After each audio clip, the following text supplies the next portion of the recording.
Olha, no meio dessa polêmica, ontem o deputado Sóstenes Cavalcante, que é autor do PL do aborto, disse que caso a matéria não seja votada na Câmara, ele vai resgatar o Estatuto do Nascituro. Além disso, ele também disse que o PL é light. Bom, para falar sobre esse assunto que está tomando conta do Congresso Nacional, dos noticiários e das redes sociais, a gente está aqui agora à tarde com a delegada Luana Davico.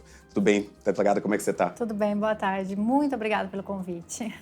Delegada, eu queria começar, falando sobre o Sóstenes Cavalcante dizer que o aborto, que o PL do aborto é light e não é radical. Como é que você vê essa declaração do ponto de vista de alguém que lida diariamente com investigações de casos de estupros, principalmente de vulneráveis? Todo o processo de legislação que você encontra para poder criar uma lei, ela dá sinais, ela dá recados. E principalmente no que tange à política dos preceitos secundários, a pena que eu vou implicar. Afinal, o maior discurso que nós temos por aí é que o combate ao crime é o encrudecimento da lei. Eu vou tornar essa lei maior, essa pena maior, mesmo sem resultado. E qual é o recado que essa lei passa? É muito claro, é muito óbvio que uma menina estuprada que venha a cometer um aborto, que queira interromper essa gravidez não desejada, ela é pior do que o seu próprio estuprador, do que o próprio pedófilo. Se isso é algo light, então eu acredito que a gente está passando aí por um momento de desnivelamento dos princípios e conceitos sociais que estão na nossa sociedade. Eu acredito fielmente que mesmo as pessoas que são contra o aborto, e a nossa sociedade, ela permite que você seja contra o aborto. Isso é muito interessante, importante falar. Você tem esse direito de ser contra o aborto. Mesmo essas pessoas, elas não toleraram e não aceitaram você criminalizar e penalizar com mais rigor uma menina, uma vítima de estupro. E é esse recado que o parlamento, que o Congresso não percebeu. Que mesmo aqueles que são contra o aborto percebem que a iniciativa aqui tomada, ela foi muito além. Eu falo, foi uma ousadia tamanha, porque eu esperava, observando essa reação conservadorista que vivemos no nosso país hoje, realmente queriam aumentar a pena do aborto, em contraponto a uma outra discussão sobre a descriminalização do aborto. Eu acho que seria essa reação. Mas eles foram muito mais ousados, eles foram muito mais além. Eles criminalizaram crianças. E eu falo isso, crianças, porque eu preciso que todo mundo se pergunte quem é a pessoa que precisa de autorização legal para cometer um aborto no país. Porque todos nós conhecemos, ouvimos falar, ou talvez já presenciamos mulheres que cometeram aborto. Nós batemos quase a casa de 1 milhão no número de aborto no país, ou seja, um recado muito claro. Pessoas com religião, cristãos ou não cristãos, cometem aborto nesse país. Então, quem é essa pessoa que precisa se recorrer ao judiciário para pedir uma autorização para que ela possa ter o aborto legal? É exatamente aquela pessoa que o médico, que aquele hospital, clandestino ou não, que nós sabemos como funciona as clínicas de aborto no país, fala, se correr o risco de morte, eu não tenho que lidar com essa morte na minha maca. Eu estou falando de menores de idade. Eu estou falando do nosso pico de estupros com resultado gravidez, que é de 10 a 14 anos, mais precisamente aos 13 anos. Ou seja, é uma lei que vem chamar de criminosa a pior das vítimas, a mais vulnerável das vítimas, que é a criança, que é a menina, de acordo com o Estatuto da Juventude, e que vai receber uma pena mais algoz do que o seu próprio estuprador.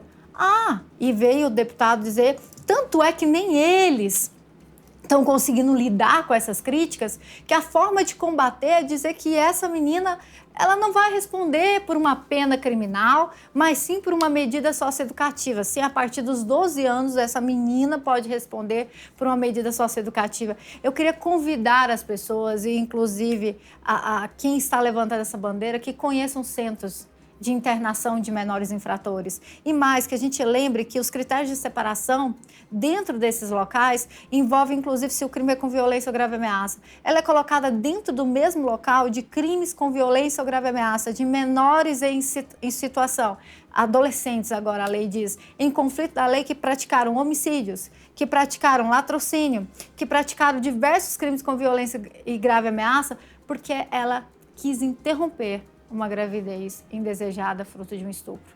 Delegada, e tem um ponto que eu, inclusive, vi nas suas redes sociais que você colocou, de que o absurdo da lei, da pena de 20 anos, que se uma mulher, claro que isso não vai acontecer, mas se a mulher tiver a criança e causar a morte do bebê, o infanticídio, ela pegaria até uma pena menor, né? Bem menor, de 2 a 6 anos. A gente tem um crime de infanticídio, porque outra reação foi, vou aumentar a pena do estupro.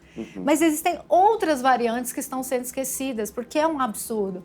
O crime de infanticídio, que é matar o filho logo após o parto, sob influência daquele estado puerperal, que é comum, e muito mais comum numa gravidez indesejada, forçada, torturada a ter, ela vem apenada com pena de 2 a 6 anos. Inclusive, a doutrina penal chama ele de um homicídio privilegiado, exatamente por reconhecer outros fatores. Então, como é que eu vou dizer que é menos pior essa mãe matar esse bebê ali no parto, logo após o parto, até com 1, 2 meses, do que interromper a gestação assim que ela saiba? E a gente precisa deixar muito claro que o pior dessa PL ainda é colocar uma bomba relógio na mão de uma menina de 12, de 13 anos. A gente trata 22 semanas como se fosse um tempo mais do que suficiente para identificar uma gravidez. Quando a gente está falando de meninas que sequer sabem o que é gravidez, o que é relação sexual, que sequer sabem que o que passaram não é carinho. Eu falo isso porque eu lido no dia a dia da delegacia e ter que explicar para aquela criança que o carinho do pai não é amor, é abuso. Então são crianças, são meninas que não têm ciclo menstrual que seja regular e que sequer sabe que o ciclo menstrual ele tem uma regularidade, que não tem como... mas os sinais de gravidez... Conversando com uma ginecologista, ela me falou, Luana, certeza de gravidez a gente consegue fazer com um sonar a partir de 18 semanas. Então, mesmo os médicos, mesmo quando ela procura o sistema de saúde, ela não vai ter certeza do que está acontecendo com ela. Além do fato de que ela não tem como procurar o sistema de saúde, porque ela não sabe, ela não tem acesso. E esses abusos acontecem dentro de casa, são omissos, vêm de mães omissas que sofreram abusos passados e que fazem o quê? Perpetuam a violência que viveram, normalizam essa violência, como inúmeros casos que vivemos. Então, para quem é essa lei? É para essa menina, é ela que vai ser alcançada. Não é a pessoa que tem instrução, a ideia de que a sociedade tem, que a pessoa estuprada é aquela que tem um algoz desconhecido, que no meio da noite a pega. Não é essa menina, a menina que tem instrução, a menina que consegue saber, que sabe que está grávida, que consegue ter acesso a um beta-HCG que eu ouvi, né? É só fazer um beta-HCG, nem toda pessoa sabe o que é um beta-HCG. Ela não precisa dessa lei. Ela pega o seu avião, vai até a Argentina, uma passagem hoje custa R$765 e faz o aborto legal. Então a gente precisa se perguntar do que a gente está falando. E eu vou falar, a gente está falando de regressão de direitos. E é muito sério, porque a mesma linha, prestem muita atenção, mulheres, a mesma linha que está sendo utilizada para regredir nesse direito vai ser utilizada para nos tirar novos direitos.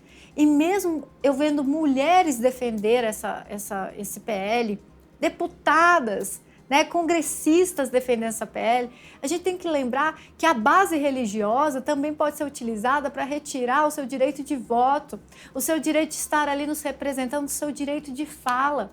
Nós já tivemos ordenações filipinas, ordenações manuelinas, nós tivemos inúmeros códigos penais baseados em religião e lutamos muito para realmente cindir igreja e Estado. A gente lutou, foi derramamento de sangue para que a gente pudesse cindir. E essa cisão entre igreja e Estado é que permitiu, inclusive, que você tenha a sua fé. E eu gosto de rebater muito isso em relação, inclusive, aos evangélicos, que são a maior massa. Porque se a gente continuasse ligado à ideia de igreja e religião, o Brasil seria um país católico. E é isso que não se percebe, que é exatamente a cisão entre Estado e Igreja que te dá a sua liberdade religiosa. Você quer ser um evangélico, você quer ser um cristão, você quer ser um católico contra o aborto?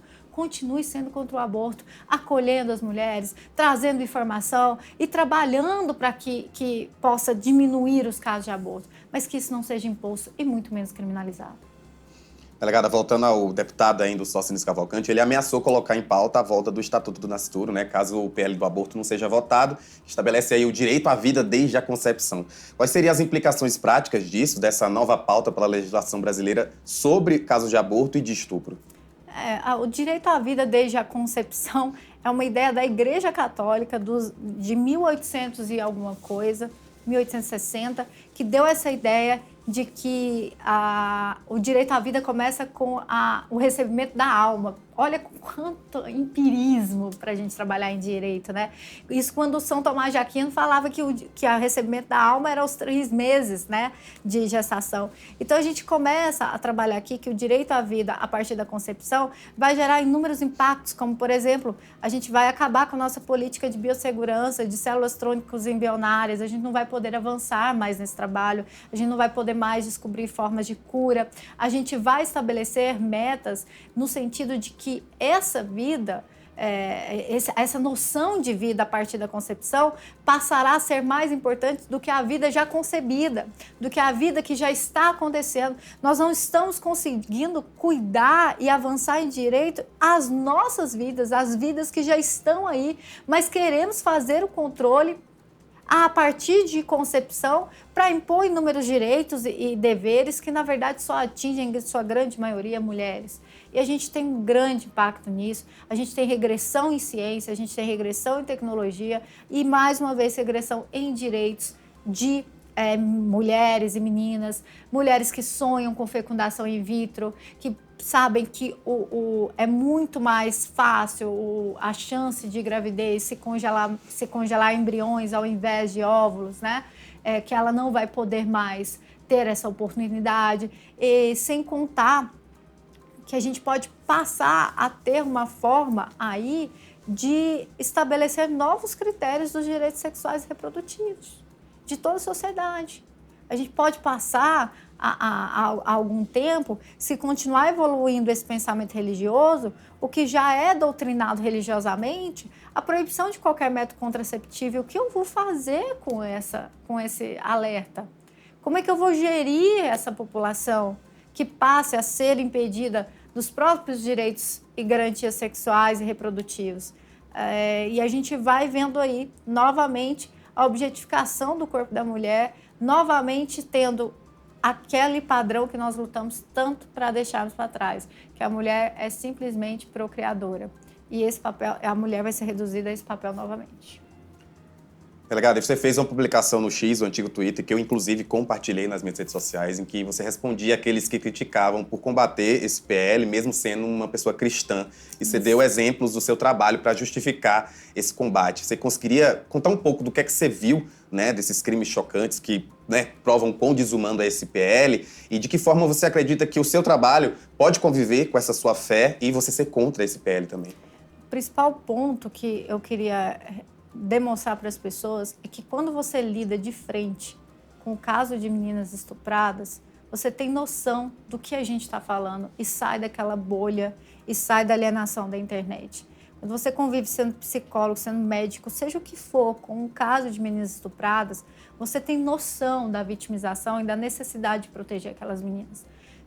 Como eu disse, eu já tive caso de criança em que, mesmo filmada, chorava na delegacia ao ver o pai sendo preso. Mesmo filmada a situação de abuso, ela chorava naquele momento, porque ela não ligava o abuso, ela não tem noção do que é abuso. Não tem como eu exigir que uma criança denuncie abuso se ela não sabe o que é abuso.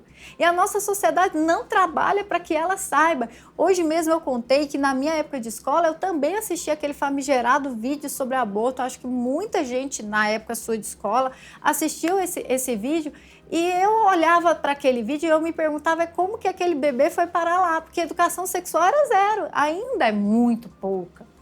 E assim, já tive então que experimentar o fato de ver uma criança chorando por nós estarmos prendendo seu próprio abusador. Eu já tive que pegar não só isso, e é a linha que a gente avança.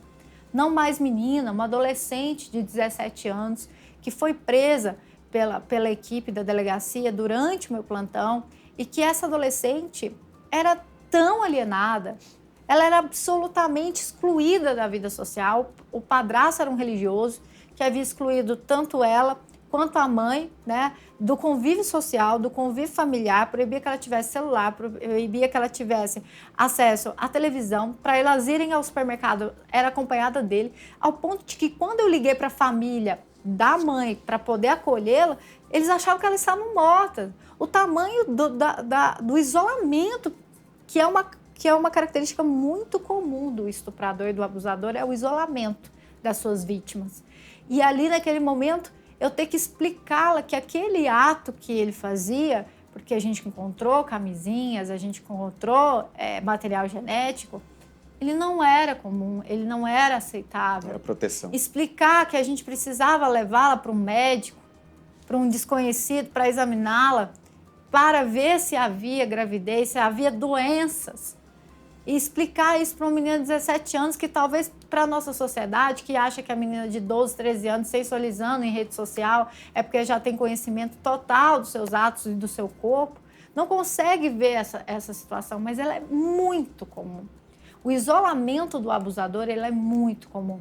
Se a gente sai e vai para estados que estão mais isolados, eu tenho uma aluna que está trabalhando atualmente no Amazonas, o número de casos da ideia de que replanta-se na cultura ali uma frase horrorosa, que é: eu plantei o cacho, eu vou ser o primeiro a colher a banana. É a ideia realmente de que o pai tem o direito de tirar a virgindade da filha. Isso é muito comum.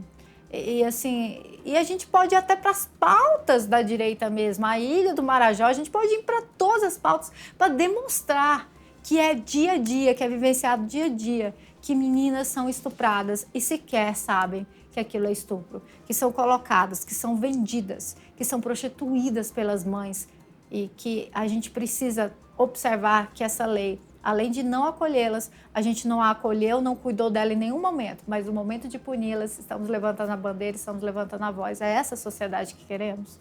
Eu não. Delegada, para a gente finalizar, você, além de delegada, é advogada também, influenciadora, e eu pergunto assim, em termos de políticas públicas, o que é que você acredita que a gente deveria fazer para abordar de forma mais eficaz essas questões relacionadas ao aborto, que ainda parece sempre ser uma discussão que fica simplesmente na questão de religião, para a gente tratar realmente de direito reprodutivo, considerando a saúde pública e o direito das mulheres? É muito sensível o tema. É o que eu sempre falei, pessoalmente, eu não sou uma pessoa que levanta a bandeira do aborto, mas eu consigo, como delegada e como cristã, entender que a minha religião não pode definir legislação, que o Estado laico é exatamente a possibilidade de eu entender que, embora eu tenha a minha religião, o outro não tem, e o que a minha religião me proíbe, não proíbe a do outro, e eu tenho que respeitar isso. Então, as políticas públicas principais vão sempre iniciar na ideia de educação sexual. E as pessoas têm a falsa percepção que a educação sexual é você pegar uma menina, uma criança de 3 anos e ensinar a ter relação sexual. Não se trata disso. A educação sexual trata-se do princípio de você nominar as partes para aquela criança, fazer com que ela compreenda o que pode ser visto, o que pode ser tocado e como ela pode denunciar, como ela pode dizer não. E que isso jamais, entenda mais uma vez, jamais dependa do meio familiar, porque mais de 79% dos casos de abuso de vulneráveis acontecem no meio familiar. Então a gente não pode colocar isso na mão do próprio abusador, ensinar a se defender do abuso. Então começa nas políticas públicas de educação sexual. Eu não queria estar aqui discutindo sobre aborto em casos de estupros, porque eu não queria ter estupros no nosso país. A gente também precisa trabalhar a necessária extermínio dessa cultura do estupro que duvida da mulher estuprada, que dá uma presunção de maluca, de louca, que faz com que a mulher, além de ter sido estuprada, tenha que provar o estupro, quando, por exemplo, eu não vejo a mesma coisa num simples furto, num simples estelionato. E além de, óbvio, claramente, a gente precisa dialogar isso no café da manhã das nossas casas, isso tem que ser comum. Você mãe, você pai, você precisa falar com seu filho. Você mãe, você pai, precisa falar com a sua filha de forma muito clara. O que é estupro? O que é poder tocar ou não? Corpos não estão disponíveis. Corpos precisam ser tocados e manipulados mediante aceitação e a partir de uma certa idade. Então, tudo isso tem que se tornar dialogável. Sem a necessidade, é o que eu falei hoje, da gente promover cancelamentos cibernéticos ou sociais. Não é porque o outro pensa diferente de mim que eu não quero mais conversar com ele, não quero ele próximo. Pelo contrário, eu preciso entender, eu preciso conversar. E a gente precisa discutir uma saída para isso. E essa foi a grande pegada do movimento de reação ao PL. É que mesmo quem é contra o aborto sabe que criminalizar uma criança estuprada não é a saída. E é como eu falei, por mais que esteja aí diminuindo a discussão no Congresso, a gente não quer parar essa discussão, por isso eu agradeço muito sua participação aqui no Boletim. Você é sempre muito lúcida, né, trazendo realmente uma visão não só pessoal, uma visão de mulher, mas de delegada, tratando esses casos diariamente. Então, muito obrigado por participar aqui do Boletim. Obrigada.